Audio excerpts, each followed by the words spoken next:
Salut à tous, c'est SloanFR, j'espère que vous allez bien, personnellement ça va nickel. Aujourd'hui on se retrouve encore une fois pour une nouvelle vidéo tuto circuit. Aujourd'hui on va voir les events. Allez, let's go. Alors on se retrouve du coup avec nos fameux events. Donc il faut savoir qu'il y a trois events, donc l'event définition, l'event receiver et l'event sender. Tout cela va nous servir à récupérer des informations, donc ça peut être des informations sur les joueurs dans une map ou d'objets, etc. Ça peut être utilisé pour plein de choses.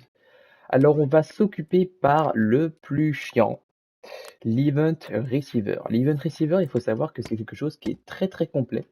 Quand on va dans notre MakerPen, on va dans Tools et dans Configure, et qu'on configure ça, on peut regarder qu'il y a beaucoup de choses.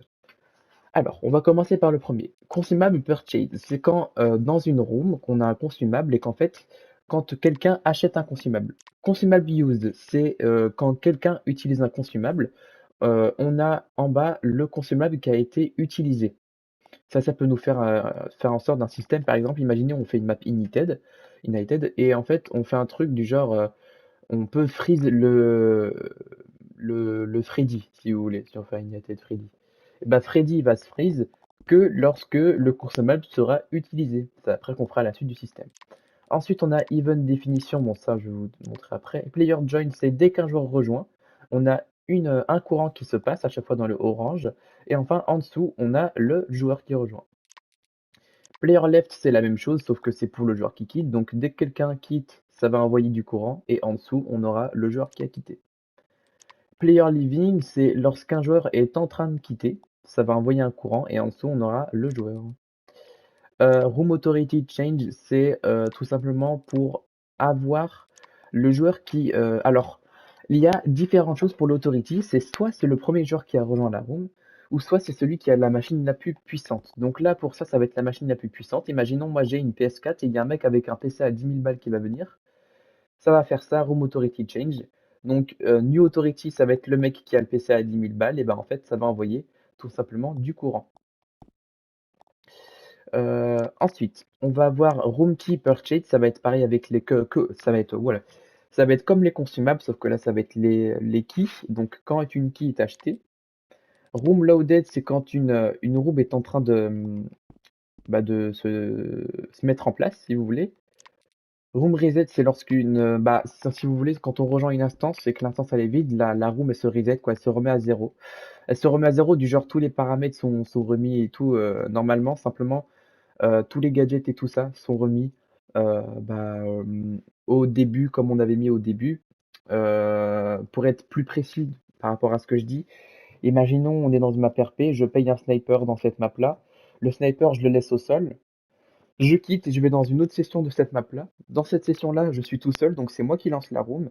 Et quand je vais à la place dans laquelle j'avais lancé mon sniper dans l'autre room, dans l'autre instance, je vais pouvoir remarquer qu'en fait, mon sniper, il est retourné à sa place initiale. Donc en fait, ça a fait room reset, quoi. La room est revenue à l'initiale. Test event, c'est pour tester des événements. Donc paramètres, ça, vous verrez après, ça dépend de vos events.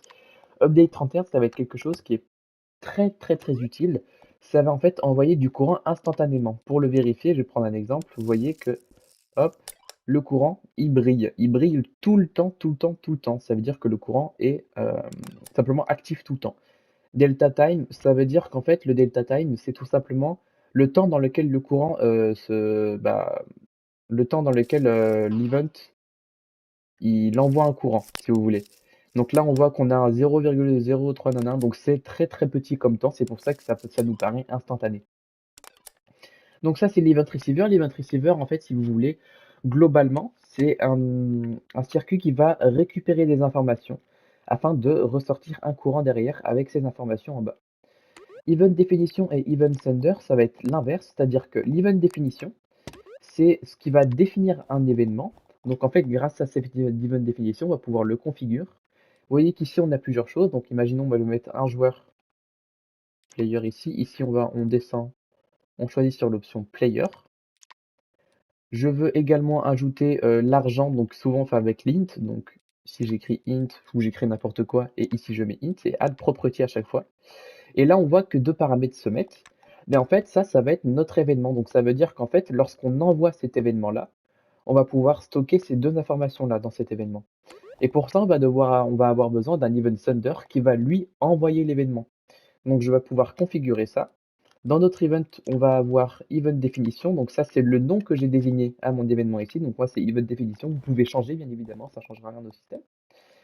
Et en fait, quand je mets mon event sender, on va pouvoir remarquer les deux données là, donc player et int.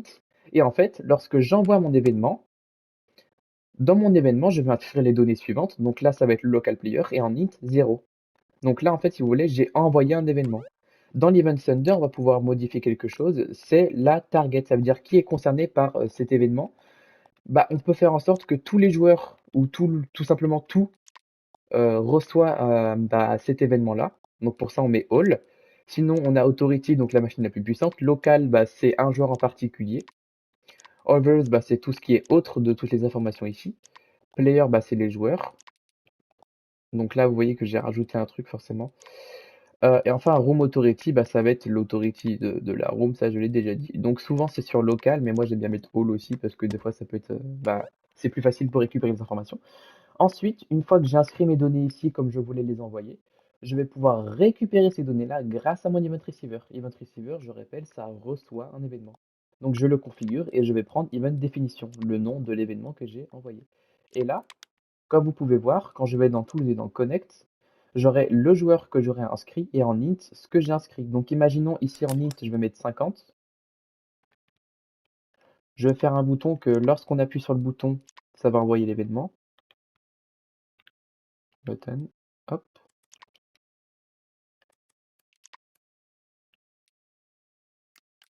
Je vais juste là. Et en fait, on connecte, dès qu'on appuie, ça envoie l'événement. Donc tac, j'ai envoyé l'événement. L'événement il est reçu, mais il se passe rien parce que j'ai rien connecté à l'event receiver. Donc je vais dans Connect et on va voir que dans l'event receiver, on va avoir notre player. Donc moi j'ai mis local player, vous voyez que ça met itflow.nfr, donc ça me le met ici là. Et ensuite j'ai mis 50 en int et ici ça nous écrit également 50 en int. Donc ça en fait ça va nous pouvoir faire en sorte de recueillir des informations et de mieux s'organiser en fait. C'est ce qu'on peut utiliser dans un système de PVP pour faire en sorte que quelqu'un reçoive des dommages, pour faire en sorte de retirer de l'argent à quelqu'un avec un admin panel, ou encore d'autres facteurs, d'autres éléments, mais tout ça en fait, ça peut être très très utile, surtout l'event receiver, vous allez beaucoup l'utiliser. Faut savoir que dans l'event definition, il y a bien d'autres choses que le player et l'int. Il y a tout le reste. Donc le float, la quaternion, c'est les rotations, le string, c'est le texte, vector 3, c'est les positions recom object, couleur, l'animation, un audio, etc., etc. Il y a beaucoup, beaucoup, beaucoup, beaucoup, beaucoup. Et à chaque fois, il y a il y a la liste de l'objet ou du joueur concerné à côté ici. Vous voyez, par exemple, quand je vais dans die, il y a list die, destination room, list destination room. Donc en fait, il y a à peu près tout, enfin presque tout dans l'event definition. Donc si vous voulez envoyer n'importe quelle information, vous pourrez dans 90% des cas. Voilà, voilà, le tuto sur les events est fini. N'hésitez pas, si jamais vous avez des questions, à m'ajouter en ami. Mon pseudo, il est là, isloanfr, ld isloanfr. Si jamais vous voulez m'ajouter en ami et si jamais vous avez quelques petites questions à me poser, il n'y a pas de souci, j'y répondrai avec plaisir. Et voilà, on en a fini pour les events. J'espère que vous aurez apprécié le petit apprentissage. Si c'est pas très clair, n'hésitez pas à laisser quelques petits commentaires pour aide ou conseils, etc., etc. Je vous remercie d'avoir regardé la vidéo et ciao ciao!